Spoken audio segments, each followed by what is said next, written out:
Good morning student. तो आज अपन बात करते हैं संयोजकता बंध सिद्धांत मेटेलिक बॉन्ड थ्योरी के लिए जो दिया था पॉलिंग ने, और उसके द्वारा बंध सामर्थ्य में आवर्तिता और उसके चुंबकीय गुणों के बारे में व्याख्या करते हैं।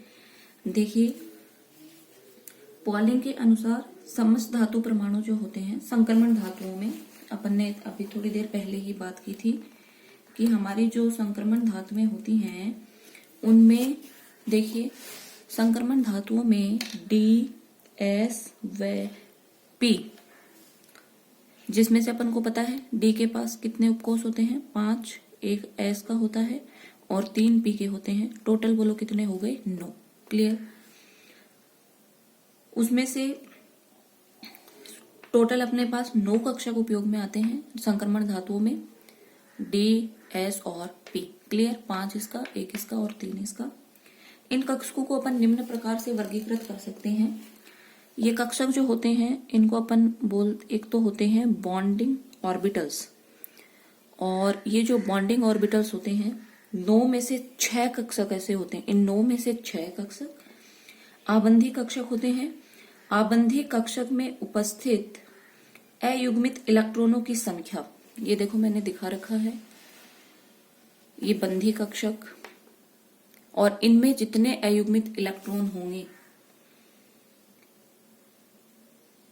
वो ही धातु की संयोजकता होगी, और जब बंध बनेगा तो इलेक्ट्रॉन युग्मित हो जाएंगे।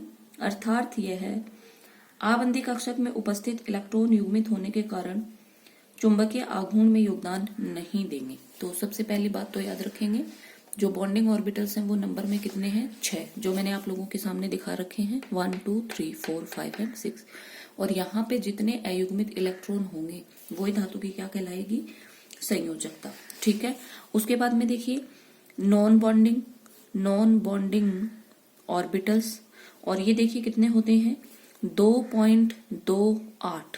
ध्यान देंगे, ये 9 कक्षक हैं, उनमें से 2.28 जो कक्षक होते हैं वो नॉन बॉन्डिंग होते हैं।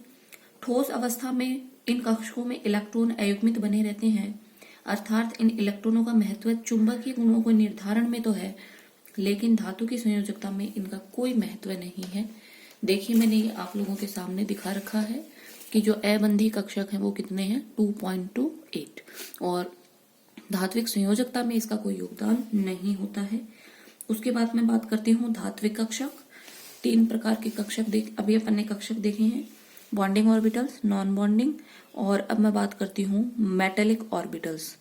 और ये जो मेटेलिक ऑर्बिटल्स होते हैं ये 0.72 कक्षक धात्विक चालकता के लिए रिक्त रहते हैं, इसलिए इनको क्या बोला जाता है, धात्विक कक्षक। ये देखिए मैंने दिखा रखा है यहाँ पे आप लोगों को धात्विक कक्षक 0.78।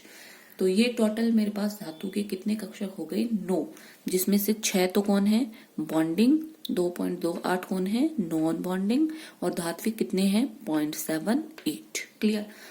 बंधी कक्षक में जितने अयुग्मित इलेक्ट्रॉन होंगे वो धातु की संयोजकता होगी, इनका संयोजकता से कोई लेना देना नहीं है।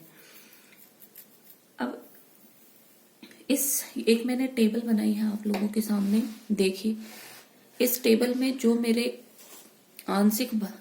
इस टेबल में जो आई है ये देखो किसको बताता है, इलेक्ट्रॉन भराव को। मैंने सब जगह ये जो लगा रखा है आपको दिख रहा है, तो ये जो है ये किसको डिनोट कर रहा है, इलेक्ट्रॉन के भराव को। आंशिक भराव को देखो अपन 3 तरीके से डिनोट कर सकते हैं। अगर एरो लगाया है तो उसका मतलब है वो है 0.28 इलेक्ट्रॉन, अगर एक्स लगाया है तो उसका मतलब है 0.72 इलेक्ट्रॉन, और इस V का मतलब है 0.44 इलेक्ट्रॉन। ठीक है। और ये आप देख रहे हो मैंने आप लोगों के सामने भरा हुआ है, तो ये मेरा किसको दिखाएगा, आंशिक भराव को। ठीक है। अब देखिए इस सारणी के कुछ कंक्लूजन निकलते हैं, वो देखिए क्या होता है। अब जब भी अपन को इलेक्ट्रॉन भरने होते हैं तो अपन को पता है पहले इलेक्ट्रॉन हुंड के नियम के अनुसार बंधी कक्षकों में प्रवेश करेगा, क्योंकि इनकी ऊर्जा का मान क्या होता है, कम। और ये मैंने कर दिया, और अपन अधिकतम बाहुल्यता के साथ इलेक्ट्रॉनों को भरते हैं। तो देखिए आप पोटेशियम में 19 इलेक्ट्रॉन, कैल्शियम में कितने हैं 20, देखिए तो मैंने भर रखा है हुंड के अनुसार। पहले बंदी कक्षक में 1 से 6 तक इलेक्ट्रॉन जाएंगे और ये आप देख सकते हो क्रोमियम तक मैंने इलेक्ट्रॉनों को फिल कर रखा है। क्लियर? क्रोमियम तक आप देखिए इलेक्ट्रॉनों को मैंने हुंड के नियम के अनुसार फिल कर दिया। तो धात्विक संयोजकता का मान देखो, पोटेशियम के लिए कितना है 1, कैल्शियम के लिए 2 और ऐसे बढ़ते हुए क्रोमियम के लिए बोलो कितनी हो गई 6, क्योंकि अपन ने कहा था बंधी कक्षक में जितने अयुग्मित इलेक्ट्रॉन होंगे वो ही धातु की क्या होगी संयोजकता। क्लियर? तो इलेक्ट्रॉन हुंड के नियम के अनुसार सर्वप्रथम बंधी कक्षकों में प्रवेश कर गए। धात्विक संयोजकता का मान पोटेशियम से क्रोमियम तक 6 हो जाता है और नॉन बॉन्डिंग जो मेरे कक्षक हैं उनमें कोई इलेक्ट्रॉन उपस्थित नहीं है, इसलिए ये धातुएं कैसी होती हैं प्रतिचुंबकीय। ध्यान रखेंगे, इसलिए धातुएं बोलो कैसी हैं प्रतिचुंबकीय। आगे देखिए Mn, Fe, कोबाल्ट और निकेल में आने वाले इलेक्ट्रॉन किनमें और प्रवेश करते हैं अबंधी कक्षकों में। देखिए मैग्नीज में ये तो मेरे धात्विक कक्षकों में बंधी कक्षकों में चला गया और ये देखना इलेक्ट्रॉन कहाँ पे गया है अबंधी कक्षकों में। ऐसे ही Mn में और किस में गया है बोलो कोबाल्ट और निकेल में, जिससे इनकी धात्विक संयोजकता तो क्रोमियम के समान ही है। देखिए 6-6 है सब जगह पे, लेकिन अनाबंधी कक्षकों में अयुग्मित इलेक्ट्रॉनों की उपस्थिति के कारण ये धातु लोह चुंबकीय कहलाती है।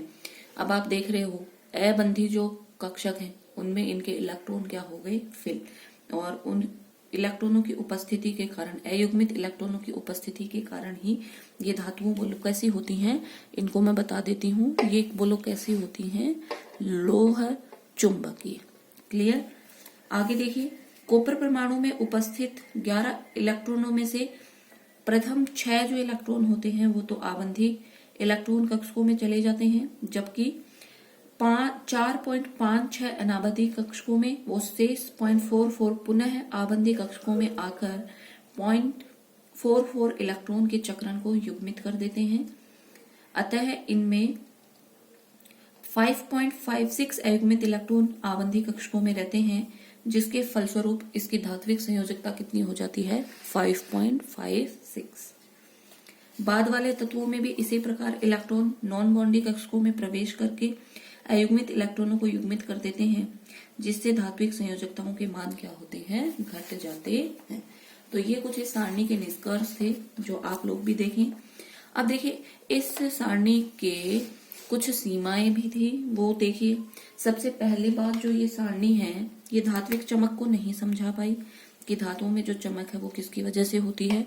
तो एक तो इस सारणी के द्वारा धात्विक चमक को नहीं समझाया जा सकता, ऊष्मीय और विद्युत चालकता का कोई स्पष्टीकरण नहीं मिलता, चालक अर्धचालक और अचालक को परिभाषित नहीं देता, और तापमान के बढ़ाने पर चालकों की चालकता में वृद्धि होती है। इसके बारे में भी यह थ्योरी कुछ नहीं बता पाई, इसलिए फिर अपनी अगली थ्योरी आई मॉलिक्यूलर ऑर्बिटल थ्योरी या बैंड थ्योरी, जिसके बारे में अपन बात करेंगे अगले वीडियो में। Thank you.